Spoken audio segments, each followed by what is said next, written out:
Bismillahirrahmanirrahim. Assalamualaikum warahmatullahi wabarakatuh. Alhamdulillah. Alhamdulillahilladzi anzala al-Qur'ana bilisanin arabiyyin mubin wa ja'alahu nuran wa hidayatan lil muttaqin. Asyhadu an la ilaha illallah wahdahu la syarika lah wa asyhadu anna Muhammadan abduhu wa rasuluhu la nabiyya ba'dah.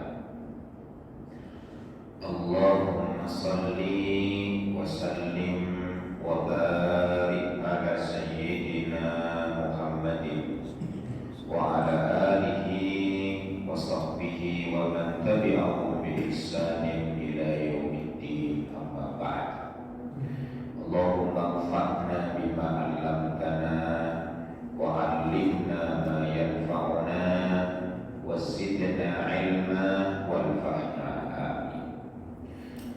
Yang sama-sama kita hormati Ketua DKM Masjid Al-Kausar Bapak Haji Filsofah,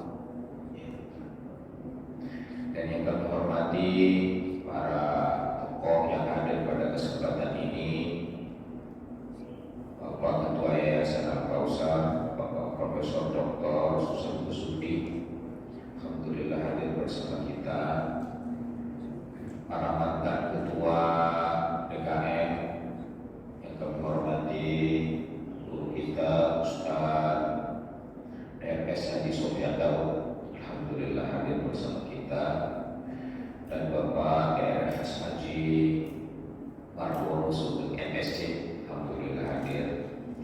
Dan hadir juga Bapak RW kita, kalau yang lain kan penggantinya, ini Bapak RW kita, Bapak RW dan Bapak RT, para haji, para tokoh masyarakat, Bapak Ibu semuanya, hamba-hamba Allah yang dirahmati Allah Subhanahu wa taala. Bapak Ibu sekalian, bagaimana kabarnya pagi ini? Baik. Hadirin, apa yang akan kita dapatkan ketika kita duduk seperti ini mengkaji ayat-ayat Al-Quran?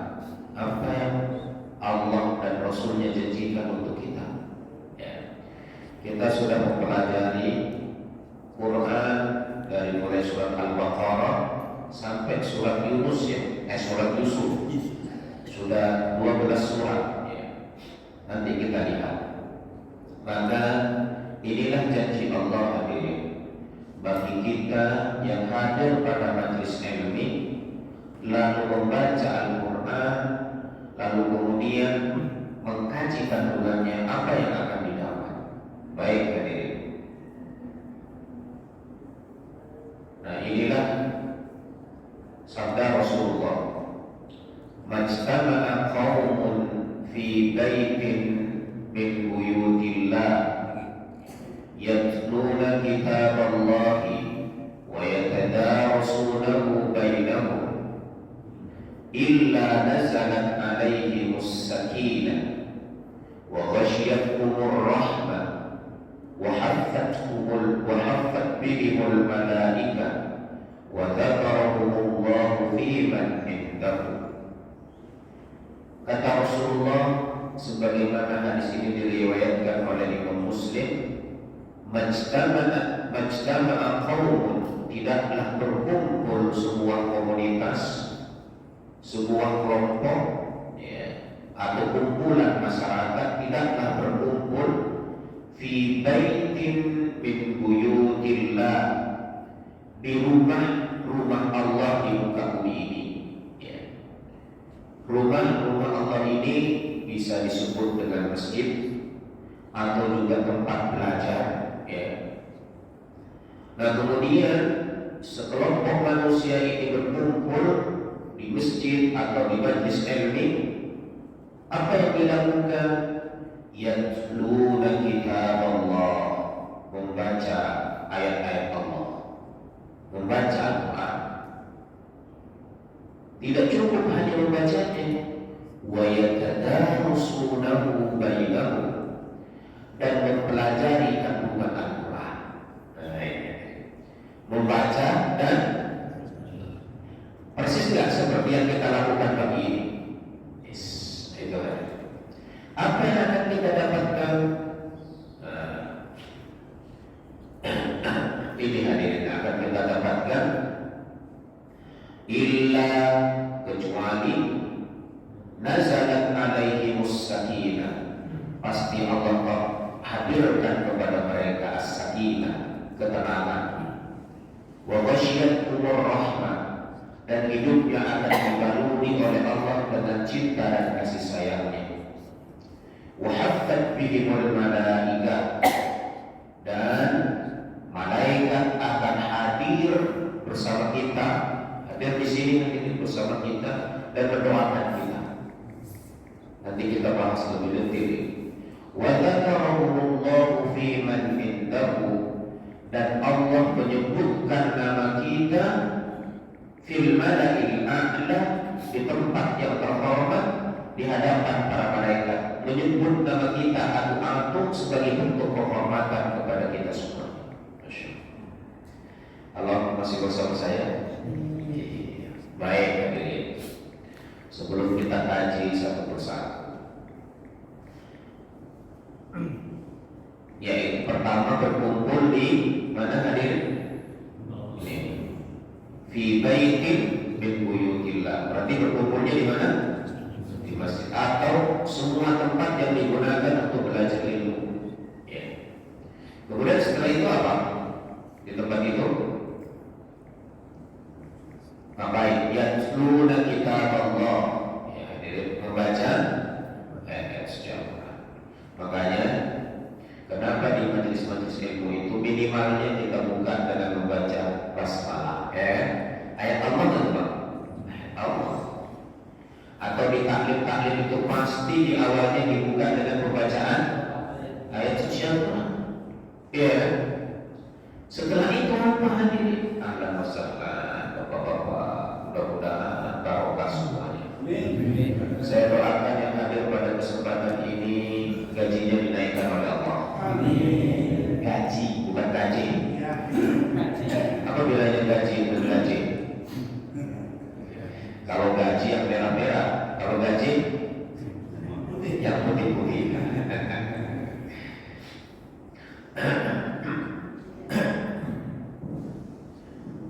Jadi ini agak pelan suaranya, sebab baru selesai sakit ini. Yatluna kitab Allah, bacakan Al-Quran. Kenapa dibacakan Al-Quran? Ya. Hadirin, orang yang membaca Al-Quran itulah makanan bergizi untuk jiwa. Makanan bergizi itu apa?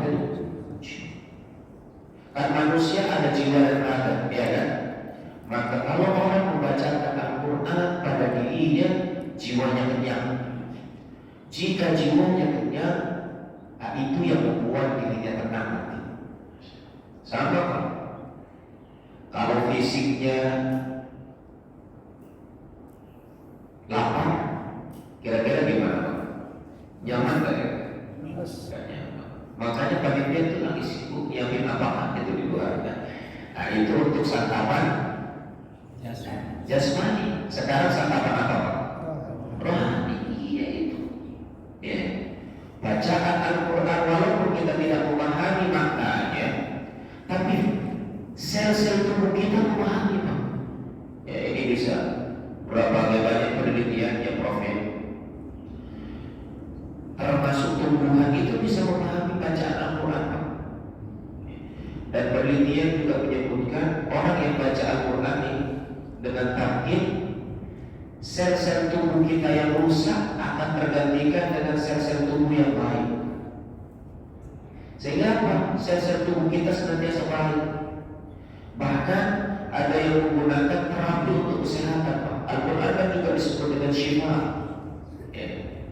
Jadi kalau orang galau segala macam, baca Al-Quran coba, maka sel-sel tubuhnya akan jadi positif. Itu ada. Itu sudah diteliti. Banyak penelitiannya itu di Silakan di googling ya Pak ya, tentang keajaiban membaca Al-Quran. Hanya membaca Al-Quran, ya, nggak tahu artinya. Insyaallah. Makanya dalam sebuah hadis dikatakan orang yang membaca Al-Quran itu walaupun orang kafir, aromanya harum, tapi rasanya pahit. Apa itu Pak? Aromanya harum, rasanya pahit. Apa itu? Tapi kalau orang Muslim baca Al-Quran, aromanya harum, rasanya manis. Apa itu? Durian. Coba durian itu. Dari jauh apalagi durian musangking. Itu langsung sampai ke perut dedek kata orang Madura. Baik adik. Kemudian, syarat kedua berkumpul di sebuah tempat membaca Al-Quran dan wayatadarasunahu bainahum dan mempelajari kandungannya. Nah ini yang telah kita pelajari selama ini Pak. Saya akan tes sekarang ini. Hari ini adalah ujian akhir semester Pak. Ya, kalau udah lama nih belajar, ya kan? Dulu di Al-Azhar itu Pak, ya belajarnya di masjid begini, ngampang begini. Nah, saya sudah pakai PowerPoint, udah ditulisi, ya kan? Nah, sekarang ujian yang gak lulus diulang lagi dari awal. Nah, berapa surat yang dibahas? 12. Baik, surat pertama apa? Surat Al-Fatihah. Kandungan surat Al-Fatihah apa? Ayo, disingkat menjadi THC. Jadi kandungan Al-Quran itu THC Pak. Apa THC? T-nya tauhid, H-nya hukum, C-nya cerita atau kisah. Dan ternyata THC itu adalah perasaan dari seluruh kandungan Al-Quran. Ya. Dan ternyata ada juga di mana Quran surat Al-Fatihah. Makanya surat Al-Fatihah disejajarkan oleh Allah sejajar dengan Al-Quran secara keseluruhan. Itu hadirin. Sejajar dengan Al-Quran secara keseluruhan. Nah, walaqad atainaka sab'an minal mathani wal Qur'anal azim. Sungguh kami telah turunkan kepada wahai Nabi Muhammad 7 ayat yang dibaca berulang-ulang. Apa itu? Surat apa 7 ayat yang dibaca berulang-ulang? Surat Al-Fatihah. Wal Qur'anal azim, dan Al-Quran yang agung itu. Jadi surat Al-Fatihah oleh Allah disejajarkan dengan apa? Al-Quran secara keseluruhan. Padahal surat Al-Fatihah kan bagian dari Al-Quran. Kenapa disebutkan khusus? Nah ini ada kaidahnya nih Pak. Jika disebutkan khusus seperti itu, biasanya ada keistimewaannya. Maka hadirin, surat yang setara dengan seluruh kandungan Al-Quran, surat apa namanya? Al-Fatihah itu. Makanya, kalau satu surat yang setara dengan sepertiga kandungan Al-Quran, surat Al-Ikhlas. Makanya kalau kita di firman Quran baca surat Al-Ikhlas itu berapa kali? 3 kali. Kenapa 3 kali? Sebab dengan membaca 3 kali seolah-olah hatam membaca.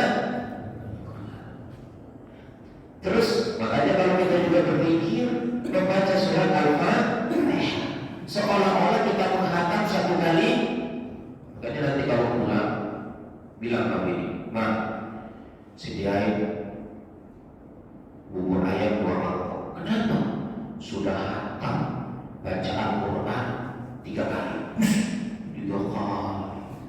Benar Bang? Kapan di masjid? Kok cepet? Lah ada ilmunya. Dibeliin 2 mangkok telah habis. Emang siapa yang nyimak? Nyimak. Saya kok udah apa? Yang benar Bang, baca apa? Surat Al-Fatihah 3 kali. Ya. Berarti setara dengan membaca apa? Itu dalilnya. Kalau bersama saya,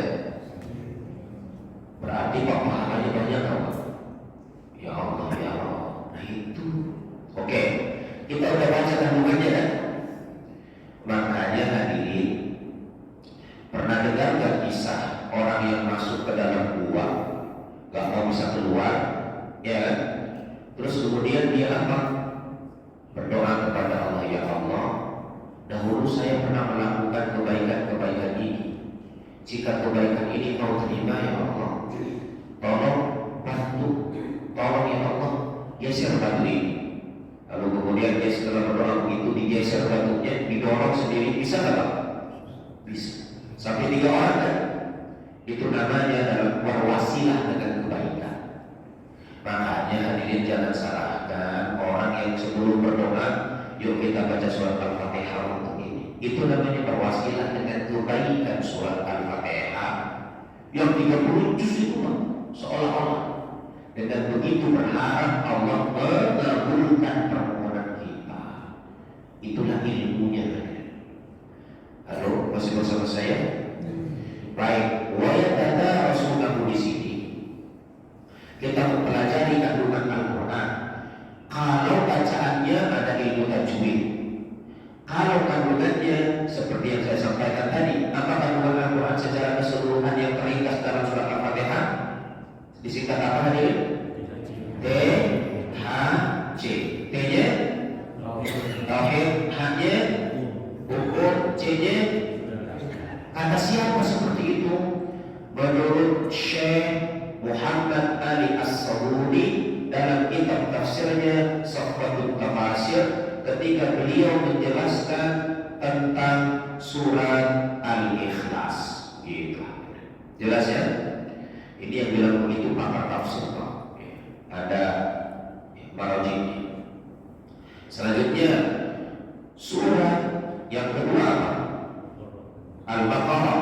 Menurut Dr. Abdul Khalid, tema setkan surat Al-Baqarah masih ingat? Aduh, gak lurus di ujian ulang lagi banyak istirahat gini. Apa? Abi. Ah iya. Haji Sawabi doang ini. Ya. Jadi bicara tentang kepemimpinan. Apa hadir? Tentang kepemimpinan. Ya. Tentang apa? Kepemimpinan. Kepemimpinan yang diangkat dalam surat Al-Baqarah disingkat menjadi Abi. A-nya Adam, B-nya Bani Israel, I-nya Ibrahim. Itu. Inilah 3 model kepemimpinan. Pertama siapa tadi? Adam, B-nya Bani Israel, terus Ibrahim.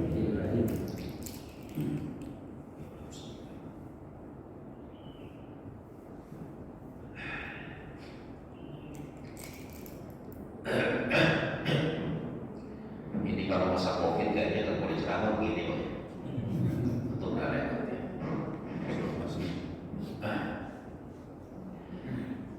Adam gagal, Pak. Kenapa gagal? Karena dia bermaksiat kepada Allah lantaran makan buah yang dilarang. Ya. Kemudian Bani Israel gagal juga. Kenapa? Karena dia tidak beriman dengan Allah setelah diguyur dengan berbagai kenikmatan. Yang sukses siapa? Ibrahim alaihissalam. Jadi hadirin, jangankan kita, Pak, Nabi bermaksiat antuk kepada Allah, keluar dari kenyamanan, keluar dari mana? Surga. Artinya apa?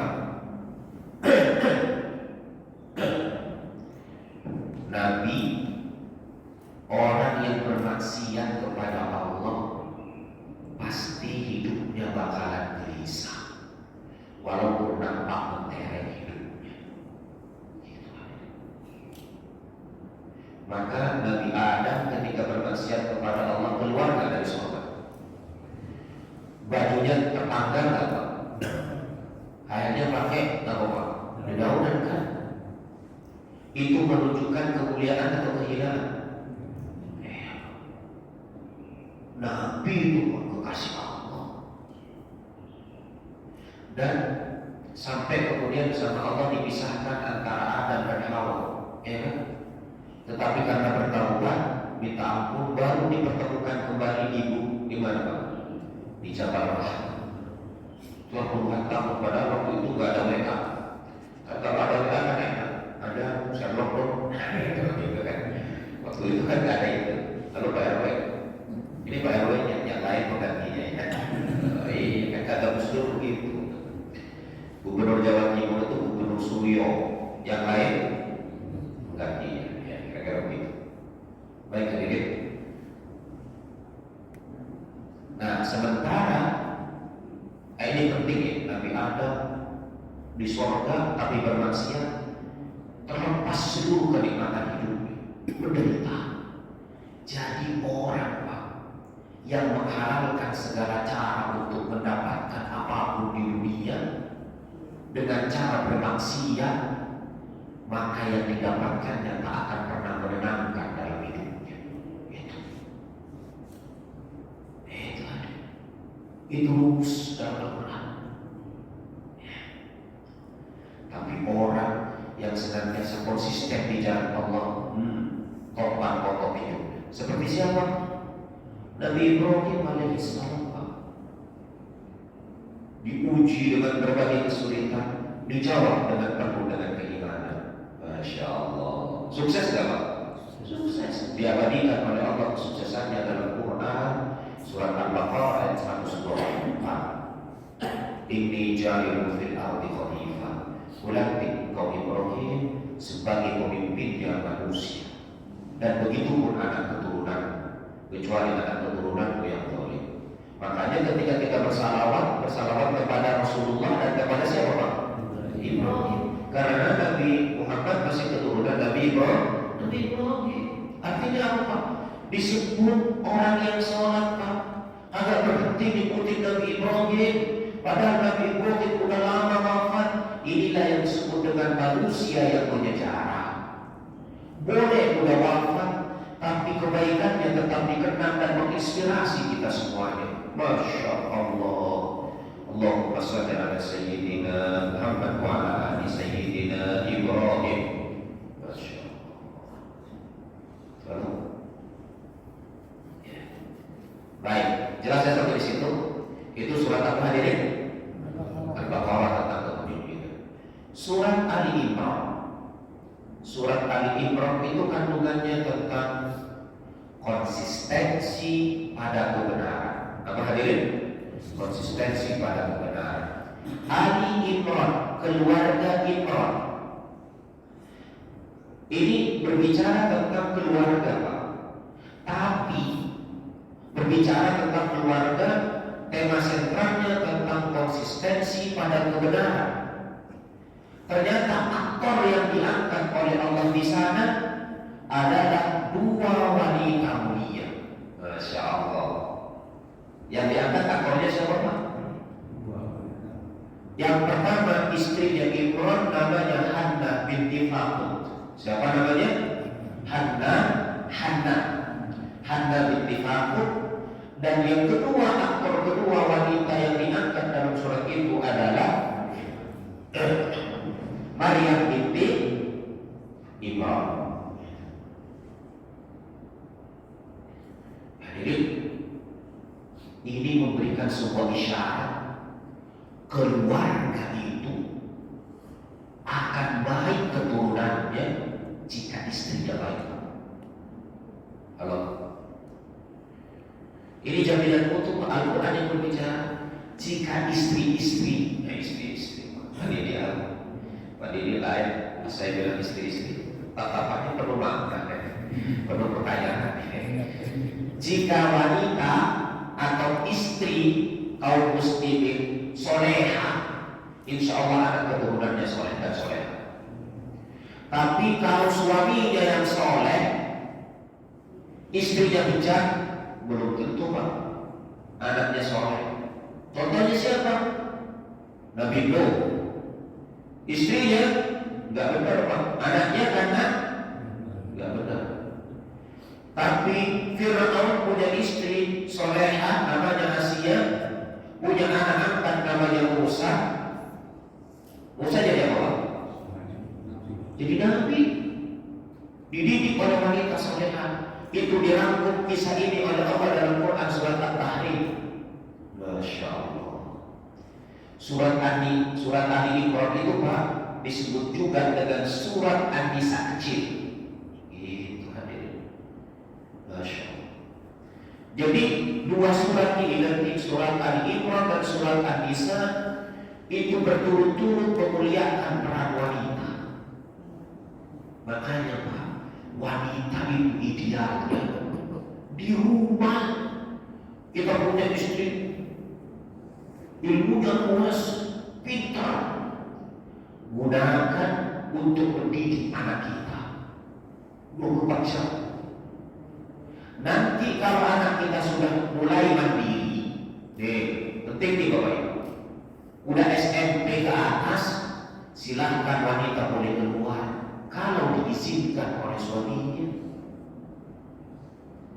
Jadi tugas pokok seorang wanita itu di rumah Pak. Kalau bapak-bapak boleh kemana-mana, karena wajib dia nyari rezeki. Istri nggak wajib nyari rezeki hadirin. Kalau bersama saya, ya. Kata Rasulullah, tazawwaju nisa fa innahunna ya'tina bil mal. Nikahilah perempuan. Nikahi perempuan. Kalau ada yang belum nikah sih? Bukan ada yang jujur dong ya. Jangan bapak-bapak yang jawab ya. Nikahi perempuan, kalau di rumah maka perempuan itu akan mendatangkan harta kata Rasulullah. Artinya apa? Semua orang ada rezekinya nggak Pak? Rezekinya itulah yang datang bersama rezeki suaminya. Itu hadirin. Kalau istri di rumah loh Pak, dia dikasih fasilitas yang bagus, ya kan? Rumah yang bagus, ya kan? Ada pembantunya. Istrinya apa kerjaannya? Baca buku, ngerapiin, mendidik anak. Pulang-pulang suami seperti kapal yang dihempas oleh badai di tengah laut, pulang bersandar ke dermaga, dermaganya istri. Antar gak suami Pak? Antar gak? Pulang-pulang istri udah bingis-bingis gitu kan, rapi, harum. Kenapa? Gak bikin macam-macam. Masya Allah.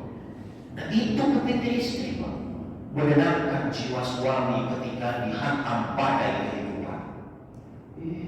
Tapi kalau suaminya pulang dimarahin atasan, macet pula, Masya Allah, duit mana pulang ke rumah istri gak ada. Pas istri ada, bentak-bentak dulu, Masya Allah. Maka mengkerat keperkasaan lelaki itu. Lelaki kalau sudah dibentak, hilang keperkasaannya. Masya Allah. Halo, masih bersama saya? Tapi kalau istri di rumah ya Allah, pas suaminya nggak ada, dia senang dah, Masya Allah. Ya, kalau senang sama komunitas muslimah, Masya Allah. Udah fisiknya sehat gitu kan, rumahnya harum, ya kan, wajahnya harum. Suami pulang, ya Allah, betah di rumah, betul tidak? Pak jawab, betul tidak? Jangan pura-pura nggak dengar ya. Dalam hatinya, gue banget gitu hadirin. Hadirin banyak dulu istrinya kerja, tapi pas nikah sudah lama saya yang kerja. Mama udah masa kerja, di rumah aja ngurusin anak. Kalau anak udah gede boleh kerja. Benar hadirin. Ternyata apa yang terjadi? Gaji suaminya, pendapatan suaminya naik 2 kali lipat dari sebelum menikah. Itu hadirin. Oh pada yang ini saya salah satu pengalamannya. Kira-kira begitu. Makanya anaknya jadi alhamdulillah. Kenapa biar jadi umum dulu? Tidak. Masya Allah. Halo, masih bersama saya? Oke. Quran surat Ali Imran. Tema sentralnya apa tadi? Konsisten pada kebenaran. Kemudian surat An-Nisa berbicara tentang apa coba? Ada yang ingat dah? Nikah. Kenapa? Nikah. Oh iya, benar terus. Itu namanya perkataannya sedikit tetapi maknanya luas. Itu namanya i'jaz. Ya, tapi bukan itu yang saya maksud Pak. Jadi surat An-Nisa itu tema sentralnya keadilan dan kasih sayang terhadap wanita. Itu Pak. Dan orang yang tidak mampu. Saya ulangi, keadilan dan kasih sayang terhadap wanita dan orang yang tidak mampu. Di surat ini pula hadirin, menurut Dr. Abdul Khalid dalam kitabnya Khawatir Qur'aniyah, ukuran kebaikan seorang lelaki ditentukan dengan cara ia memperlakukan istrinya. Kalau masih bersama saya, biar kata apa ini Pak? Serbatnya jengser, jenggotnya jengser juga. Kalau dia ganas sama bininya, kagak masuk orang baik. Itu kan dia. Kata siapa? Kata Rasulullah. Khairukum khairukum li ahli, wa ana khairukum li ahli. Sebaik-baik kalian yang paling baik terhadap keluarga, terhadap istri dan anaknya. Aku contoh orang yang paling baik terhadap istri. Halo. Kenapa istri ukuran Pak? Itu ada pada ayat pertama Quran surat An-Nisa. Nah, ini namanya apa Pak? Kalau materi diulang dari awal berada apa namanya ini? Kompilasi, ya, kompilasi materi. Saya ulangi ini. Kenapa diulang-ulang? Demikianlah Al-Quran. Ada pengulangan. Kenapa ada pengulangan? Intakril. Jangan sampai sudah surat 12 pas ditanya surat sebelumnya bisa kenapa? Allah bilang ya elah. Jangan begitu. Sama dengan anak yang nyetor hafalan Quran, ditanya sudah hafal Quran? Siap sudah. Berapa juz? 30 juz. Coba saya tes lupa Pak Ustaz. Nah, katanya sudah 30 juz. Kan sekolahnya sudah. Terus belum merajaan? Enggak. Buktinya berapa? Setengah juz. Piye? Ya. Nyetor sampai 30 juz tapi tidak dimurajaah lagi. Jadi Al-Quran itu bukan hanya dipelajari di sini, dipelajari untuk diamalkan. Ya. Baik ya, surat An-Nisa bicara tentang keadilan dan kasih sayang terhadap wanita. Dan ukuran kemuliaan seorang lelaki, ya, ukuran kebaikan seorang lelaki ditentukan bagaimana dia memperlakukan istrinya. Di ayat yang pertama surat An-Nisa, ya, itu Allah berfirman di mana surat An-Nisa ayat pertama itu? Ya ayuhan nas. Mana katanya apa Al-Quran? Mana yang apa Al-Quran? Sudah 30 juz. Ya ayuhan nas, inna khalaqnakum. Ini. Ya ayuhan nas, ittaqu rabbakum alladzi khalaqakum min nafsin wahidah wa ja'ala minha zawjaha wa batha minhuma rijalan katsiran wa nisaa. Ini biasanya ayat dibaca kapan Pak? Sering dibaca kapan? Nikah Pak Haji ya. Berarti sering ikutin buku-buku ya Masya Allah. Jadi hadirin, ini semua manusia itu diingatkan. Jadi ukuran semua manusia laki-laki yang baik itu hadirin pasti memperlakukan istrinya dengan baik. Kenapa demikian dilihat? Ya ayyuhan nas, hai manusia, ittaqu rabbakum, bertakwalah kalian kepada Tuhan yang telah menciptakan. Alladzi khalaqakum min nafsin wahidah, di mana Tuhan telah menciptakan manusia yang banyak itu awalnya dari satu diri. Siapa itu? Adam. Wa khalaqa minha zawjaha. Ya. Dan dari diri yang satu itulah Allah ciptakan pasangannya. Jadi pasangannya siapa Pak? Hawa. Hawa diciptakan dari siapa? Adam. Ya kan? Wa khalaqa minha. Hawa itu diciptakan dari dirinya. Berarti Hawa bagian dari siapa? Dari Adam kan? Oke, jelas sampai di sini. Hawa bagian dari siapa? Adam.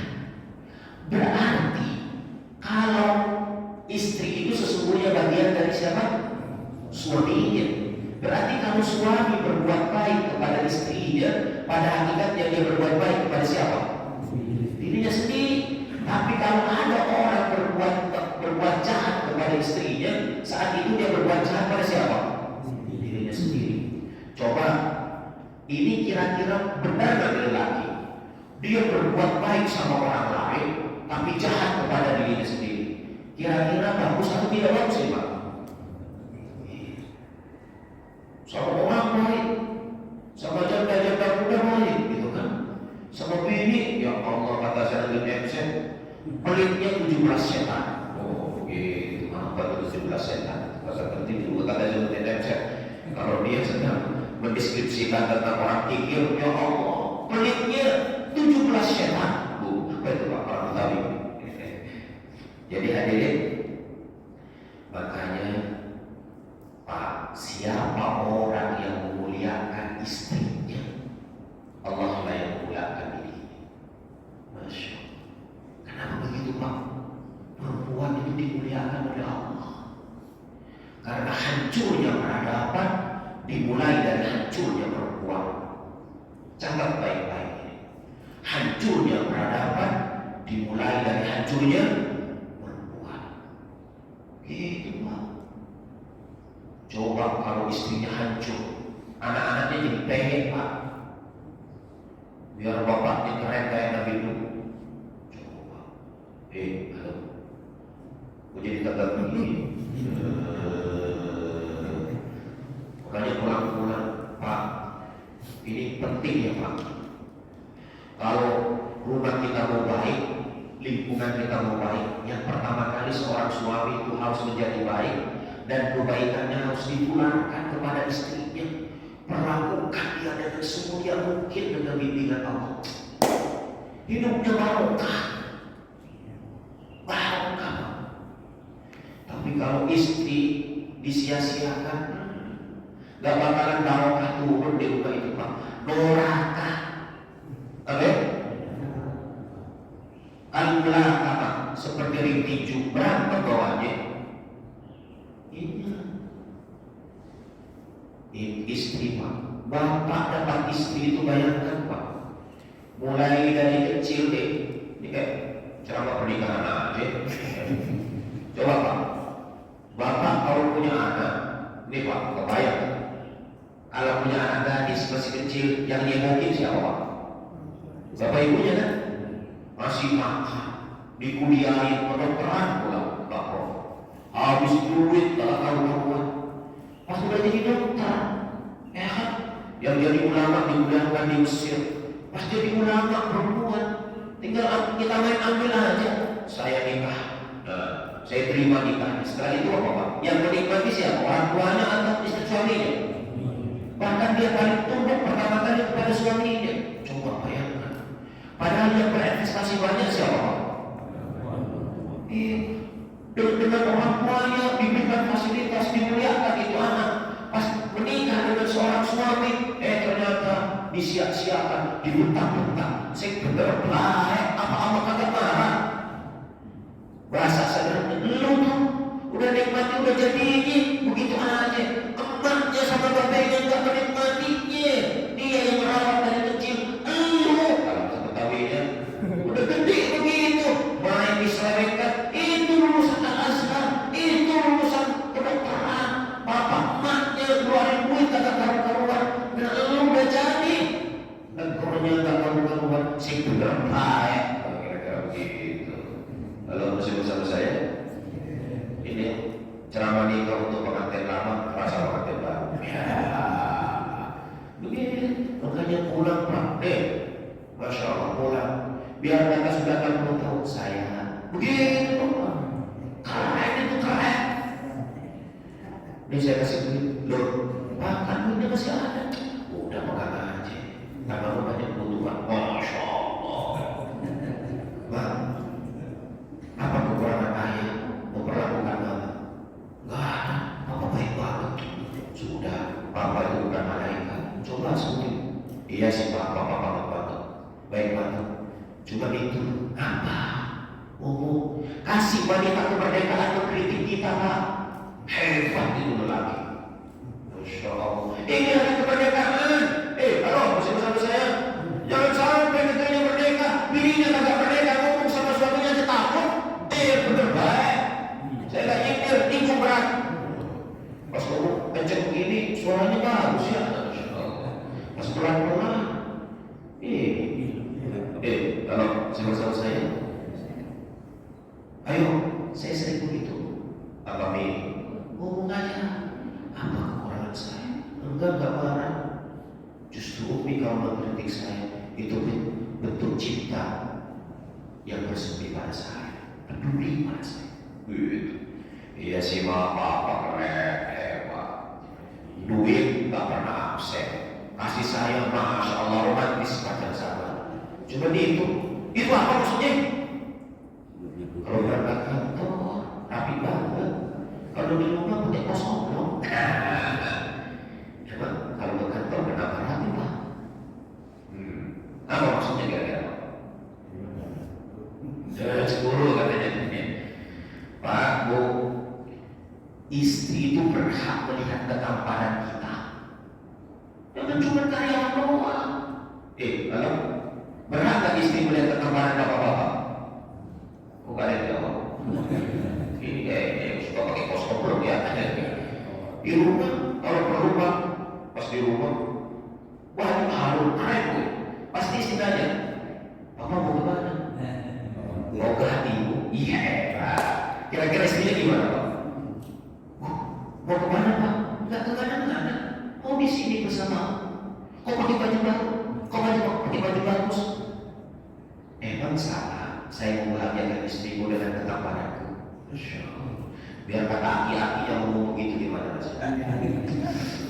Ya Allah, ya Allah. Ini enggak. Giliran udah tuwir, maaf ya. Marah-marah dulu, pakai kaos oblong, pakai kaos kutang, kalau di rumah jarang mandi, ya Allah. Bininya juga begitu. Ya Allah, ya Allah, ya Allah. Hancur bisa kata Allah, kata orang paduannya itu Pak. Iya nggak Pak? Hancur bisa kata Allah. Hadirin, ayo. Bukankah Islam itu senang kepada keindahan? Apa ayatnya? Khudhu zinatakum inda kulli masjidin. Pakailah busana terbaik ketika kamu datang ke masjid. Artinya apa? Tunjukkan kebaikan kepada istrimu, lahir dan batin. Keren. Orang top di luar, tapi di rumah koreksi kesalahan saya. Mama merdeka berbicara. Keren tua, keren. Ya Prof ya? Masya Allah. Di luar profesor, di dalam ada saya profesor siapa Pak? Bininya. Masya Allah. Saya bilang ke istri, di luar mau disambut-sambut, di rumah kalau salah dikit, istri yang bentak. Masya Allah. Inilah proses saya, kan saya begitu. Ayo, berikan ruang kepada istri untuk ada 3 kemerdekaan yang harus diberikan kepada istri Pak.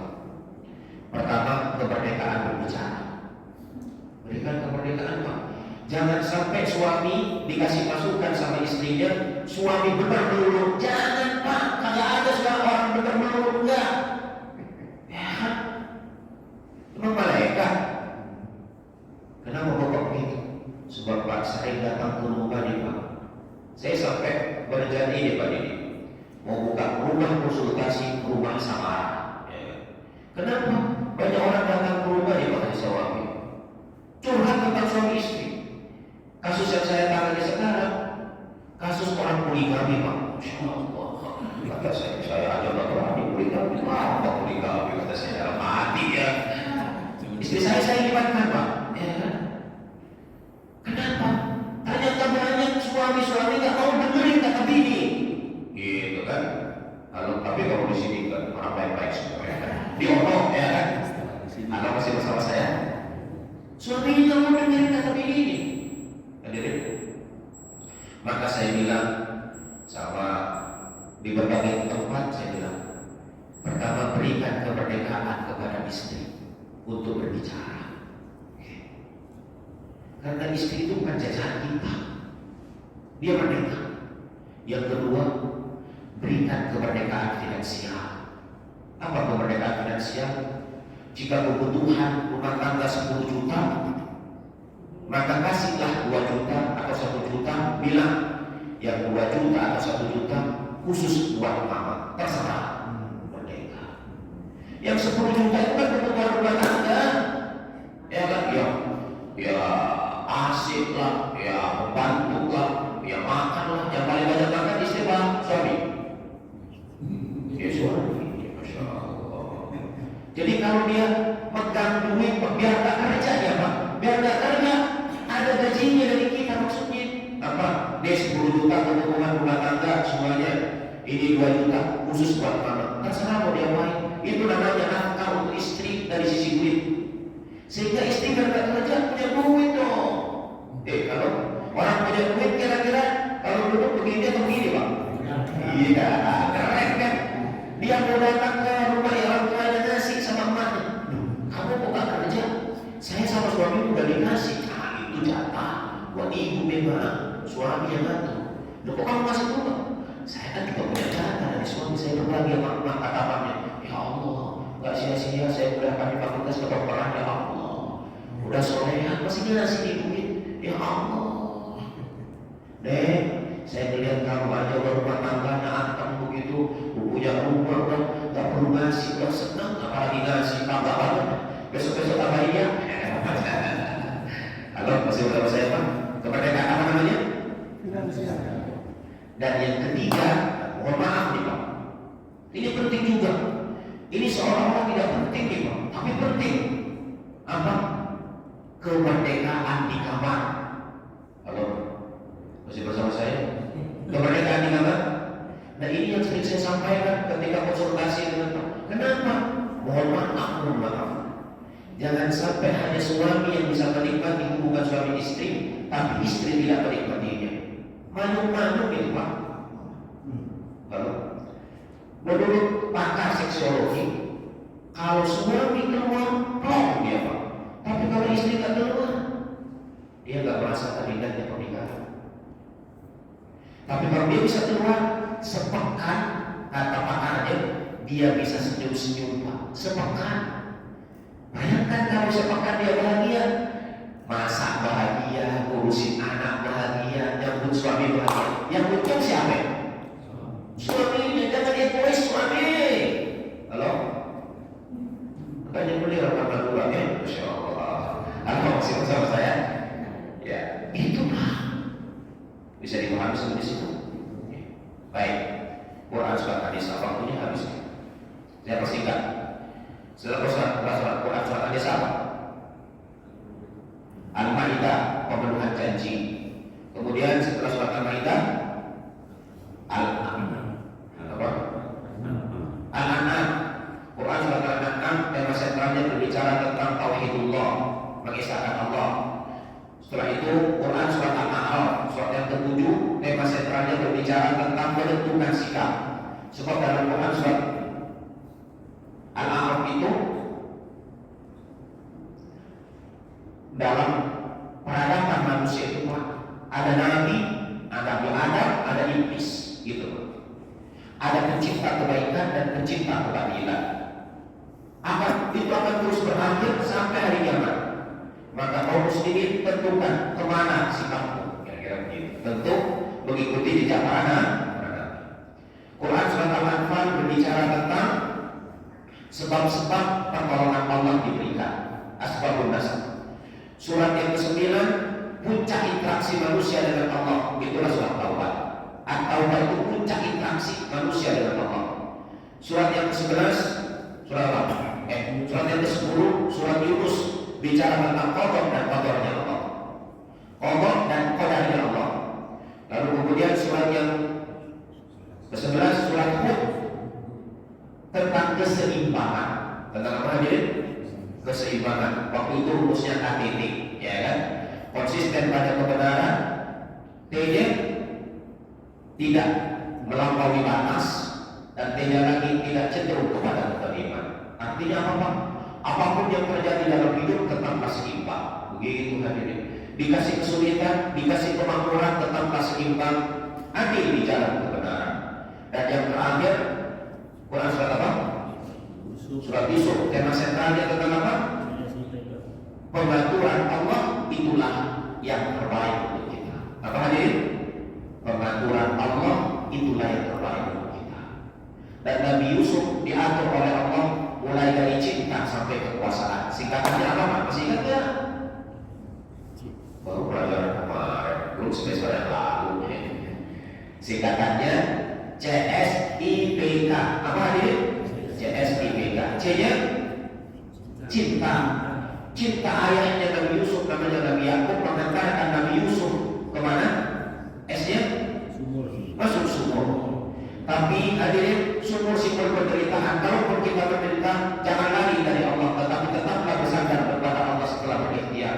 Sumur menghantarkan dia masuk I-nya istana. Dari istana, ya, ini simbol kemakmuran. Tapi ingat hadirin, simbol kebahagiaan. Jangan jumawa ketika kita diberikan kemakmuran. Tetaplah bersandar kepada Allah. Sebab bila tidak bisa, istana akan mengantarkan masuk ke mana?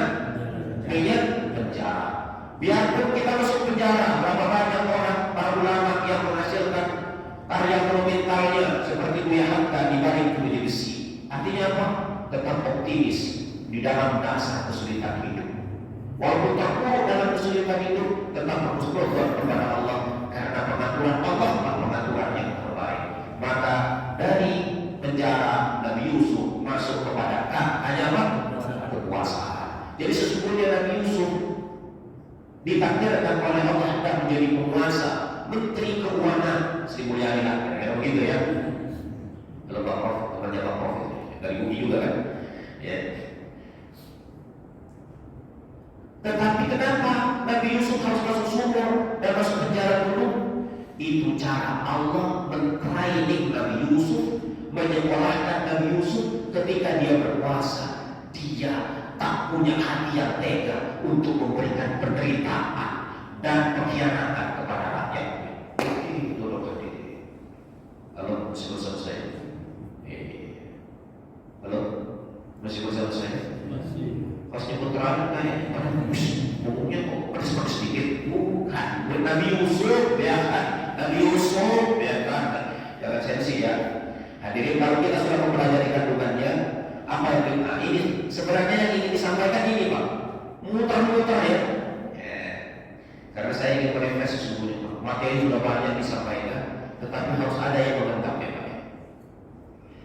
Hadirin, kalau kita sudah mempelajari kandungan Al-Quran, maka ini yang kita dapat hadirin. TSDM. Apa hadirin? Dalam hadis itu TSDM. T-nya apa Pak? Tenang. Apa hadirin? Tenang. S-nya sayang. D-nya didoakan mereka. M-nya mulia. Jadi siapapun yang membaca Al-Quran datang ke majelis seperti ini Pak, membaca Al-Quran, mengkaji kandungannya seperti tadi, Allah kasihkan T-nya apa? Tenang. Setelah itu Allah kasihkan apa? Sayang dari Allah. Terus D-nya didoakan malaikat. M-nya kita akan ditakdirkan oleh Allah menjadi manusia mulia. T-nya apa? Tenang. Biar kata tanggal 2 tanggal 2 sekarang ya. Masya Allah ya. Biar kata tanggal udah ya kan, derita sudah gampang hilangnya derita muncul nih. Masya Allah, tenang aja ya kan. Semua hutang terbayar kalau dibayar. Tenang ya. Masya Allah. Yang penting ya ya. S-nya D-nya didoakan siapa ya? M-nya ini kata siapa Pak? Kata siapa ini? Nah tadi kan kita bahas. Ini hadis riwayat Muslim. Kata siapa ya? Ya pikirannya pikiran sedikit ya.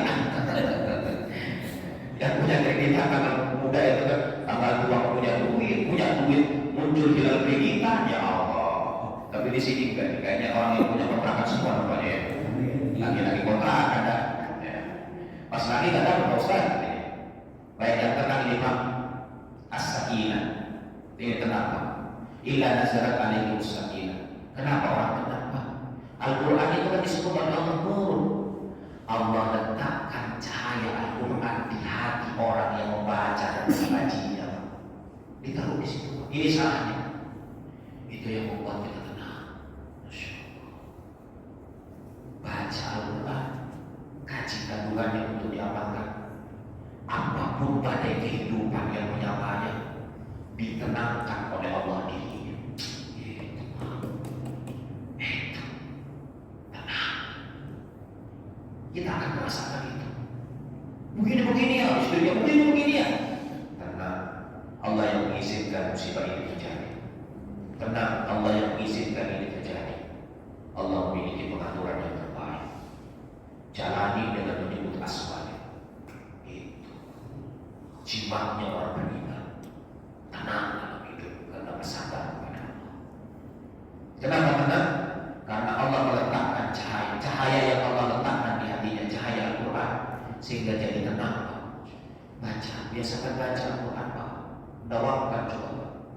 Dan setelah itu taklim seperti ini hadiri. Ya Allah, Masya Allah. Terus kemudian apa Pak? Setelah T apa? Singkatannya apa? TSDM. T-nya? S-nya? Benar kan ini saya? Oh, ini saya. Wa ghasyiyatuhum rahmah. Ghasyiyah itu Pak. Wal laili idza yaghsha. Demi malam apabila menyelimuti alam raya ini. Malam punya sifat apa Pak? Gelap. Kalau udah malam, semuanya gelap apa? Gelap, kecuali ada lampunya. Kalau pada lampu gimana kira-kira Pak? Gelap semua, ya Prof ya? Gelap. Artinya nggak ada yang tersisa. Apa maksudnya di sini? Waqasyatuhum rahmah.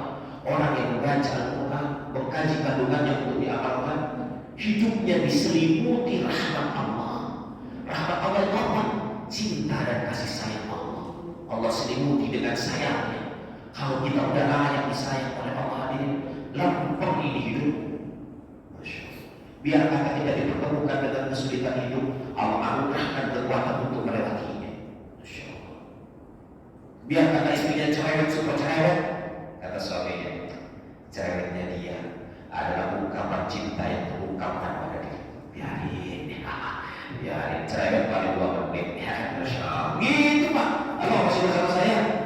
Sebab perempuan memang kosakatanya kan, kata Dr. Asadana berapa?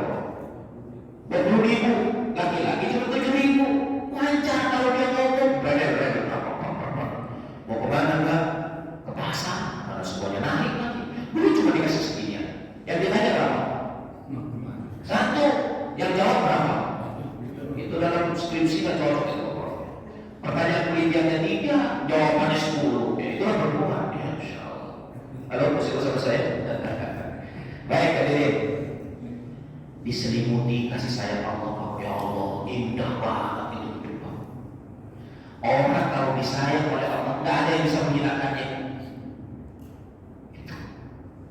Caranya kan baca Quran, terus kaji kandungannya, amalkan. Yes. Gitu. Setelah S apa hadirin? D-nya apa? Ini namanya kuliah ya. Kuliah suruh kan? Iya. Saya ditakdirkan jadi narasumbernya. Tetapi saya harus ini konsultasi sama orang guru besar. Ada bahasa sedikit. Wahafat bihimul malaikat. Malaikat itu kan hafat itu menurunkan sayapnya, hadir di sini, dan kemudian berdoakan. Itu tafsirnya, sarahnya. Kalau hadis itu ada sarahnya. Jadi malaikat itu dari tadi hadir di sini banyak Pak. Kata orang Jawa ombioan, apa ombioan? Bonyak bahasa Jawa bonyak. Terus kemudian apa? Dia mendoakan 3 hal kepada kita. Dari mulai kita masuk masjid sampai kita pulang, baik yang ngantuk maupun yang tidak ngantuk didoain. Baik yang konsentrasi atau tetap mikirin kontrakan, sama Pak, doanya sama. Karena kita rombongan. Inilah indahnya perjalanan. Apa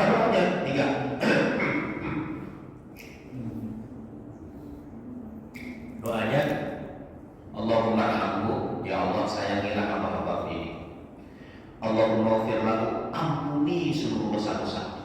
Cuma kada berhenti malaikat nolongin kita. Yang terakhir, Allahumma tub alaihi, terima taubatnya ya Allah. Keren gak Pak? Keren. Makanya suami istri yang hadir dapat ilmu karena Allah, pulang-pulang udah disayang Allah, udah diampuni dosa-dosanya, wajahnya bercahaya, istrinya bercahaya. Pasnya apa juga. Sarapan apa? Sarapan apa ya? Kita cari makan gitu. Padahal gak ada sarapan, kagak berantem. Tapi coba kalau suaminya doang yang ngaji, gak ada sarapan. Kalau sarapan, duit gak dikasih tuh. Halo, masih bersama saya? Baik hadirin. Tapi itu sono di sini mah insya Allah gaya. Didoain malaikat. Terakhir apa hadirin? M-nya apa? Kita dimuliakan oleh Allah. Ini Pak, wa dzakarahumullahu fi man indah. Menarik Pak. Inilah puncak kemuliaan manusia. Dzakara itu adzkuruka, saya menyebut namamu. Dzakara fil madi. Wa dzakarahum, Allah menyebutkan hamba-hambanya yang taklim ini. Fi man indahu, fi man indahu itu disyaratkan fil mala'il a'la, di sebuah tempat terhormat di mana di situ ada malaikat. Allah sebutkan atu namanya Pak Haji Sawawi, Pak RW yang lain mengganti sebutin namanya atu. Dengan penuh bangga Allah menyebutkan hamba-hambanya. Masya Allah. Ini dikatakan oleh para ulama, itulah puncak kemuliaan seseorang saat namanya dibanggakan oleh Allah di hadapan para malaikat. Masya Allah. Ini Pak. Jadi belajar tafsir itu Pak luar biasa. Halo, masih bersama saya? Iya. Baik, tuntas sudah saya menyampaikan materi ini. Materinya cuma ini Pak. TSDM. Apa hadirin? D-nya apa? Nah, S-nya? Saya. B-nya? M-nya? Selamat menikmati kopi TSDM. Mudah-mudahan barokah sampai jumpa lagi pada acara barokah yang sama. Dan ini bulan Agustus, berilah 3 kemerdekaan untuk istri. 3M. Merdeka di mana? Bicara. Merdeka bicara. M yang kedua? Finansial. Merdeka finansial. Dan yang ketiga? Merdeka di kamar. Halo? Ya gitu Pak. Masya Allah. Bagus ya, Masya Allah. Baik hadirin, mohon maaf apabila ada hal yang tidak berkenan. Terima kasih atas kebersamaannya. Mudah-mudahan kekurangan yang ada pada majelis ini diampuni oleh Allah Subhanahu wa Ta'ala. Sudah tahu waktunya ya Pak? Maksud itu? Belum. Saya sampaikan kepada Ustaz Hidayat yang sudah menyampaikan kita pernikahan kita. Jadi ada PR tadi yang sudah disampaikan untuk menyampaikan apa yang disampaikan kepada pasangan kita. Kalau mungkin Bapak Ibu tidak sanggup, bisa istrinya diajak lagi pada kajian. Mudah-mudahan semakin kami semakin berkah. Jadi PR suami mengajak istrinya untuk kajian. Nanti setelah istrinya hadir, anaknya baca juga. Mudah-mudahan masjid kita makin berkah, keluarga kita dikucuri rahmat Allah Subhanahu wa Ta'ala, sehingga bangsa kita menjadi bangsa yang baik. Baik, untuk menyempurnakan kajian kami kita, mari sama-sama kita dengan belajar berusaha. Baik hadirin, ad-du'a'u ukhul ibadah. Ad-du'a'u silahul mu'minin. Doa itu senjata pamungkas orang beriman. Mudah-mudahan ilmu yang telah kita kaji, ilmu diletakkan oleh Allah di hati kita semua. Ayo kita berdoa. Bismillahirrahmanirrahim. Allahumma salli ala sayyidina Muhammadin wa ala alihi wa sahbihi ajma'in. Alhamdulillahi rabbil alamin. Hamdan yuwafi ni'amahu wa yukafi'u mazidah. Ya Rabbana lakal hamdu kama yanbaghi li jalali wajhika wa 'azimi sultanik. Allahumma ya Rahman, Allahumma anfa'na bima 'allamtana. Ya Allah, jadikan bermanfaat